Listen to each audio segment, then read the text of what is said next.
Hi, and welcome to Kidney Plugged In. March is Kidney Health Month in Canada. But did you know that your kidneys are as important to your health as your heart and your lungs are? And for this reason, the Kidney Foundation has created an online resource for all your kidney needs, and it's called the Kidney Wellness Hub.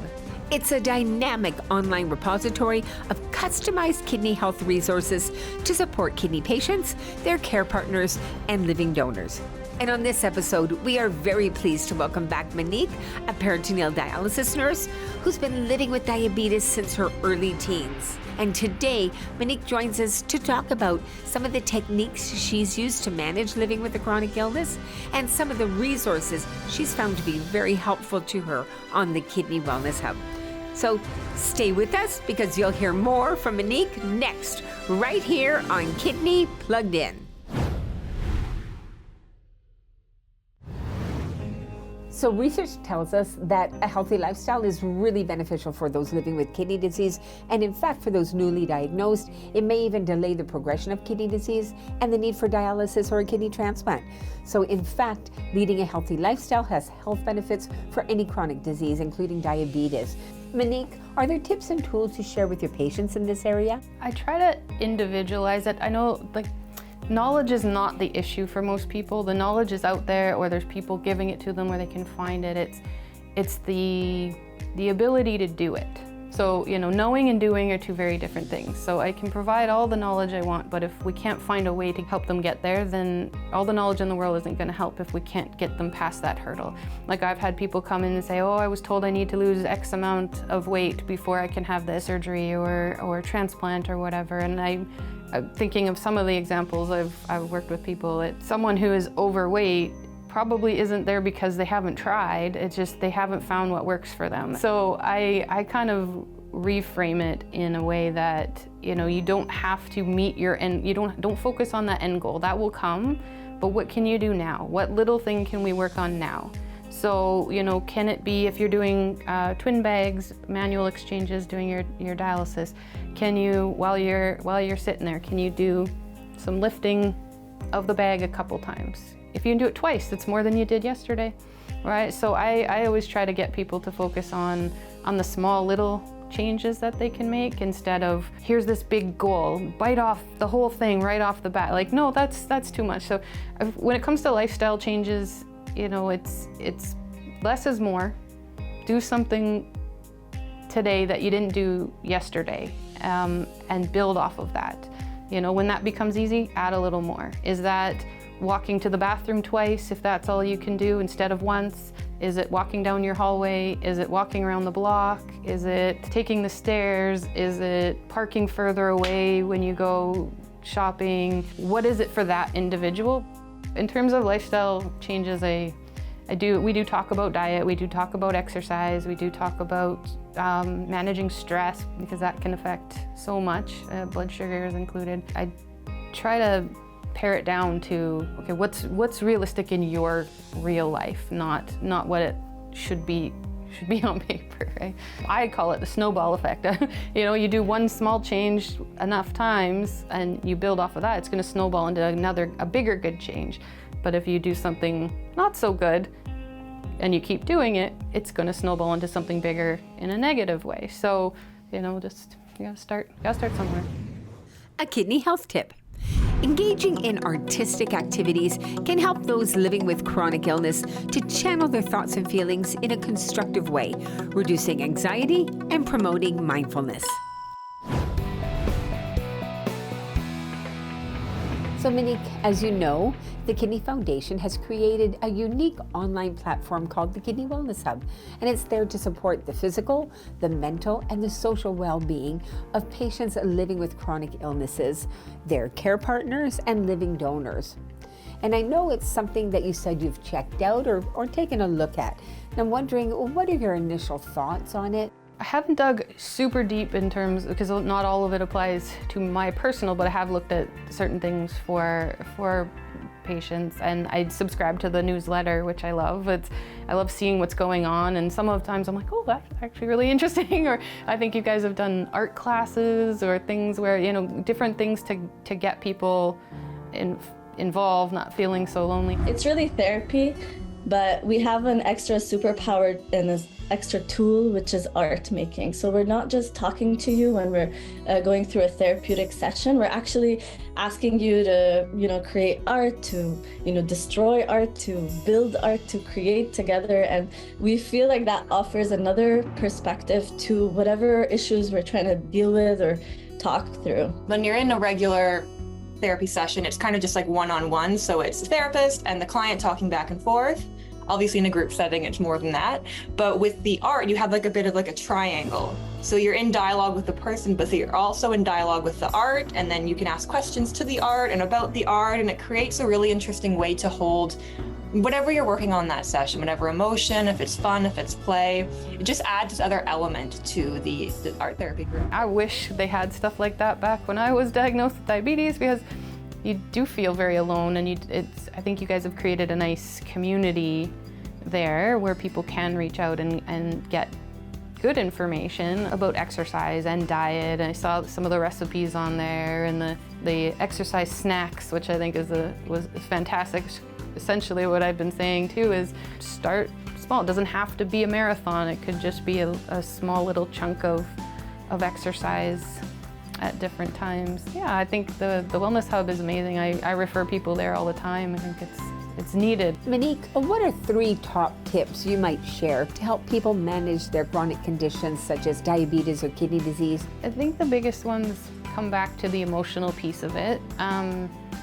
Don't beat yourself up. There's a lot of pieces to it, and nobody expects you to walk in being an expert. If they do, they don't know what they're talking about. It's okay to be mad, it's okay to be sad, it's okay to grieve the loss of what you thought you'd have at that moment. It's okay to feel those things. Don't hide them, don't feel ashamed of them. You're only gonna move past them if you sort of accept it and try to work through it. So reach out to the people in your life. Ask for help, ask help from your team. That's kind of the big piece for I would say mental health aspect, is that can be the piece that makes or breaks you, right? If you're mentally overwhelmed and unable to learn, let's say, or unable to accept those changes that are coming, every piece of it's just gonna be harder and harder.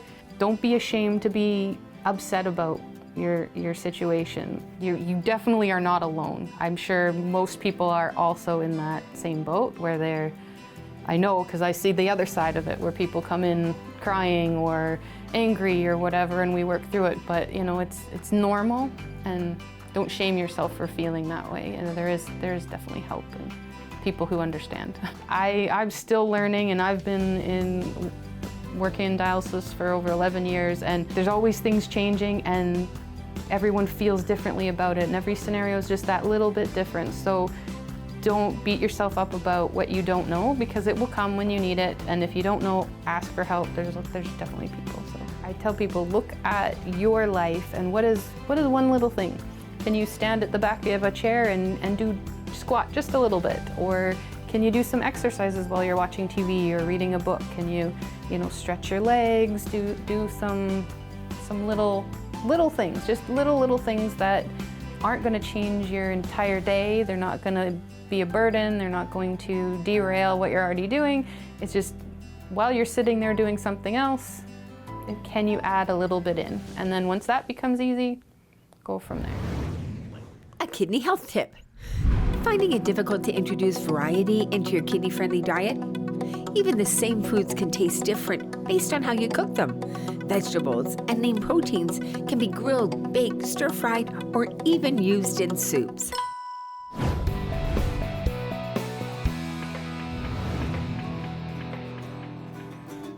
What about recipes? Do you have any go-to favorites that you make as a person living with diabetes, and they would be kidney-friendly as well? I kind of think of it very vaguely, because I know people sometimes want to be told this meal's the best and this is good, but reality is it's going to be different for every person. I'm Anya, dietitian, here with Danny, dietitian, and today we're going to be making tofu lettuce wraps. They're great. They're going to use some plant-based proteins with our tofu, and we're going to whip them up quickly in a frying pan, and then you could serve them with rice or just in the lettuce wraps itself.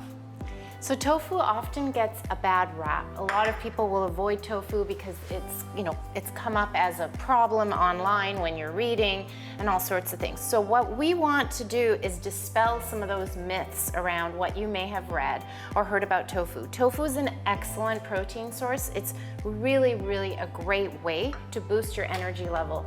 The majority of people living with kidney disease struggle getting enough protein.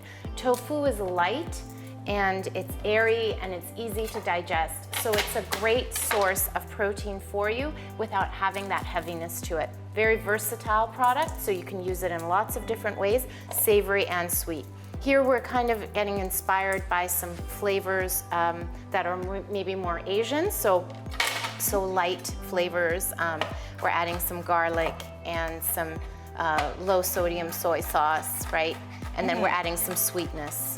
Yeah, what I get most of my patients always say to me is they don't know how to make tofu. They said, I've never cooked with tofu, it doesn't taste like anything. And anytime I recommend it, patients are a little bit off-put. I think some of those things you said, there's a bit of a bad rep for tofu on the internet. But really, like Danny said, soy is good for you, good for your heart health. And if you can make tofu taste good, really, it takes on any flavors or any sauces that you use. It's kind of like chicken. Yeah, it's cheap and cheerful. Chicken's expensive, right? Tofu's cheap and cheerful. It's balance, and I think for blood sugars, that what really stands out for maintaining blood sugars and avoiding big spikes is fiber, protein. So starting your meal with vegetables and protein are going to delay spikes of blood sugars, where if you sat down and had a bowl of pasta or rice or fruits or all these wonderful things, but if you start your meal with those things, or that is your meal, you're going to get these big spikes either quickly or later, but they're going to be big spikes. Whereas if you can start with vegetables and protein, that spike may not be like this. It may be more gradual and not peak as high and will be more prolonged. So just the order in which you eat your food is sometimes just as important as what you eat. Find foods that you like, talk with your dietitian, work it through to, if you prefer broccoli and you love pasta like I do, but don't have a bowl of pasta, have some protein and some fiber first, and then have a smaller portion of the pasta or rice or whatever it is you like. It's about balance. I'm just looking at our plates and everything looks so colorful, and I think that's a really big part of why we chose these recipes. There's just so much joyful eating when you look at your plate, whether you're eating by yourself, whether you're eating with a lovely group like this. To have this color on your plate on like a winter's eve is just, it's a great way to brighten your mood. I think the ingredients we used are all really wholesome. It didn't take us a long time to do it, so it's energy saving. Everything's from scratch. I really do want to dig into this. You really want to dig in. You go ahead. You do the taste test. So feel free to dig in. Oh boy, yeah. Tell us what you think. Okay, I'm gonna do it. Pressure's So on now. juicy. So juicy. Oh my God, this is so good. All right, now let's dig into this. Okay, Thank you so much for watching. Yum. Excited. Thank you, everyone. A kidney health tip. With the cost of groceries and the limitations of kidney-friendly diets, using a meal planning tool can be a great way to save money and ensure variety.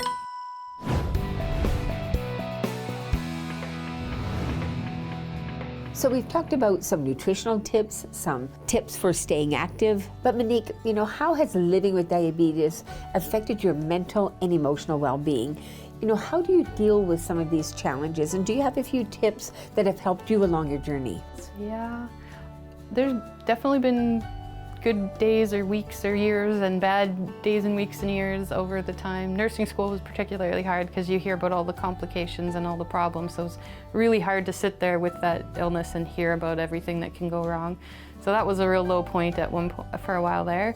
But yeah, I would say I've fell victim to or made bad choices in how I've handled my stress.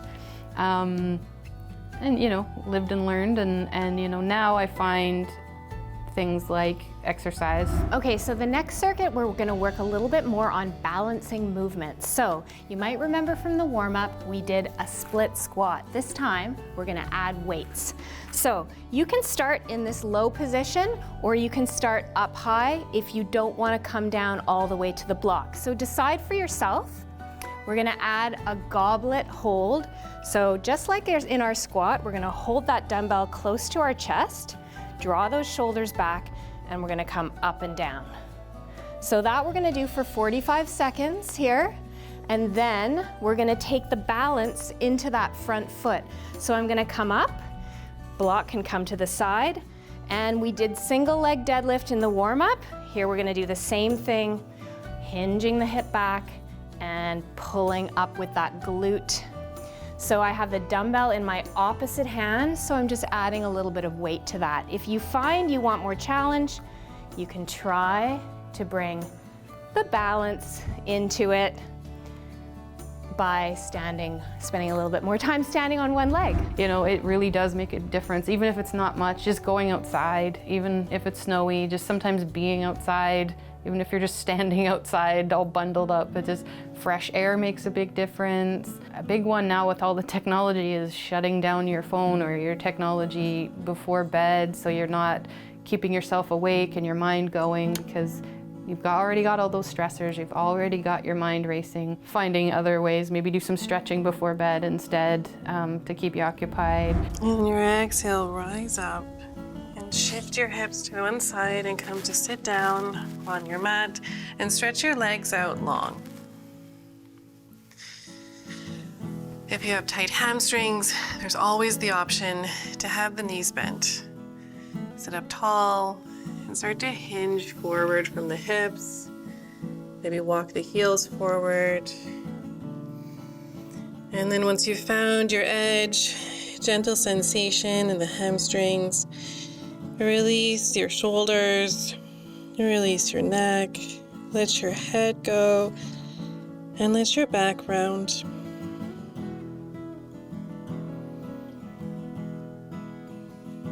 Forward folds are an opportunity to turn inwards.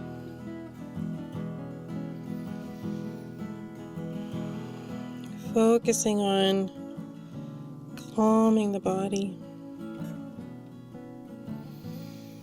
And let the inhale wash through the body, and the exhale ground the body.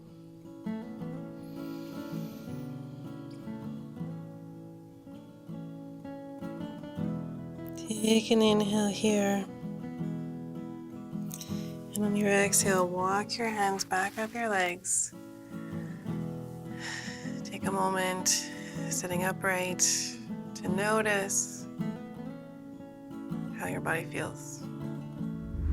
Find the time to be you and not your illness, right? Like, don't spend so much time trying to manage your disease and trying to manage your medications and other people's lives and whatever, and, you know, carve out some time. I think that was when I really broke down after COVID really caused a lot of mental health stuff for everybody, and kind of after that I really made an effort to say, no, I'm important in my life too, and carve out the time for you. I think we just get too lost in all the other noise, and we forget that, hey, I'm still a person under all this, and hey, I actually like reading, and oh, I actually like just going for a walk or being alone, or paint by numbers was my latest obsession. But, you know, whatever that is for you, make sure you make the time for that. That's always easier said than done, but make sure you incorporate yourself in your day-to-day, and don't just get all consumed by your chronic illness and all the have-tos. Like, fit in some want-tos as well. Bring your hands together, interlace. Try doing it the wonky way. Press your palms away and reach your arms up, sitting up tall, drawing in through your center, and exhale over to the right. Press your palms away, keep rooting through your sitting bones. Look up underneath your arm. And then exhale, release your right hand to the ground and stretch through your left fingertips. Looking up, opening through your chest. pressing with the right hand to open up through the left side body, inflating through the lungs, opening up all those little muscles between the ribs. One more inhale, look up. And exhale, back to center. A kidney health tip. Stretching can improve blood circulation, which helps decrease blood pressure and supports kidney function. It also helps prevent cramping and improves flexibility. Hi Monique, I'm Joey. Nice to meet you. Nice to meet you. I'm a kinesiologist working with the Kidney Foundation. Most of the work that I do occurs in Vancouver, but I've been working with different kidney patients over the last 3 years in a variety of roles. But I'm understanding that you're wanting to get moving and get a little exercise into your life. But before we get into that, tell me a little bit more about your daily life. I try to walk every day. I have a little dog and she insists, so we walk every morning and multiple times a day, taking her out and try to do at least a half hour, good one every day. Plus I do some other workouts with weights. Awesome. A couple times a week. A couple times a week. And so when you work out with weights, what does that look like? Do you do upper body, lower body, everything? Try to do holistic? a mix, a little bit of everything. Awesome. What types of physical activity do you do through your week besides the walking and the exercise in the gym? Not much else, other than walking in and out of work and around, just the day-to-day stuff. But. For sure. Do you have any limitations with the exercise that you're doing right now? Any injuries, any problems with accessibility to equipment, or motivations? Mainly just my shoulder. I've been fighting frozen shoulder for a year now, but it's much better. But that's really the only big thing. Motivation's hit and miss, but it's much better these days than it used to be. Awesome. Any other underlying conditions or anything that affects your ability to exercise or anything that you focus on a day-to-day basis? Yeah, type 1 diabetic, so I have to be mindful of low blood sugars, high blood sugars. If it's too high, it may not be safe at the moment, or if I get low after working out, so I have to be aware of where my blood sugars are at before I jump in. 100%. Do you have any goals with physical activity or exercise in the future that you're trying to work towards or would like to work towards? I'd like to be stronger, and I'd like my shoulder to be less uncomfortable, more flexible. 100%. Weight loss is always good, but just generally stronger and healthier. Awesome. Better blood sugars would be a great one. Have you heard of a strategy called exercise snacks?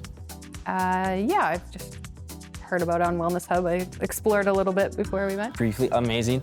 So an exercise snack is a new tool that we've been using to help kidney patients, but it's also super beneficial for people with diabetes as well, type 1 or type 2. But an exercise snack is basically just a 2-minute or 5-minute movement break, and it's gonna be short but repeated throughout your day. And the benefit that you really get from that is to activate the muscles, allowing for your body to absorb that glucose that's in your blood. And so what it does is actually works independently from insulin, which is why it's a very good tool for people with kidney disease, but also people with diabetes. When your muscles contract, they get a different, a similar response to as if insulin was in the bloodstream without insulin actually being in the bloodstream. And it allows your body to absorb that glucose very efficiently. So really what we've been trying to do is encourage any of our participants in our exercise snacks program to do just a 2 5-minute exercise snack quickly after they eat. So after you would sit down for a meal, breakfast, lunch, or dinner, so at least kind of 3 times a day, you just, in that same seated position, go through a few different exercises, and that would just activate those muscles to really help absorb and regulate those glucose spikes that we get after eating. Would you be interested in trying one right now? Definitely, yeah. Amazing, awesome. So if you follow along with me, the first 2 exercises we're gonna do are just gonna be really centered on that lower leg. The first one is super simple. We're just gonna drive our toes up to the sky, activating that front tibialis anterior muscle on our shin. So from here, just seated, we're gonna go for 10. So we'll go 1, 2, 3, 4, 5, 6, 7, 8, 9, 10. Amazing.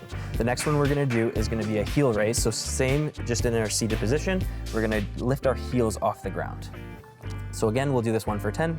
Well, 1, 2, 3, 4, 5, 6, 7, 8, 9, 10. Amazing. The next one we're gonna do is a leg extension. So really get our quadriceps muscle firing, one of the bigger muscle groups in our body, really allow us to absorb all that glucose in our bloodstream. So from here, I'll get you just to hold the either edge of your seat, just for extra balance. And we're just gonna extend our leg one at a time. And we'll do it for 10 on each side. 1, 2, 3, 4, 5, 6, 7, 8, 9, 10. Amazing, and we won't forget about the other side, so let's do the right leg now. 1, 2, 3, 4, 5, 6, 7, 8, 9, 10. Awesome. And the last exercise is just going to be a hip flexion exercise. So same thing in our seated position, hold on to the either edge of your chair, and we're just going to drive our knee up to the sky as far as we can. And we're going to do that 10 times on either side. So we'll go for it now. 1, 2, 3, 4, 5, 6, 7, 8, 9, 10. And we'll do the other side. 1, 2, 3, 4, 5, 6, 7, 8, 9, 10. So those were the 4 warm-up exercises for our exercise snack. How did those feel? Good. Awesome. Felt some tightness in there. Some tightness. It felt really good though. Shake it out a bit. If you would like to run through those again, feel free, we definitely can. Otherwise, we'll finish off that exercise snack just with a 2-minute walk. If you have time now, you can join me for it. Yeah, sounds Perfect. good. Let's go.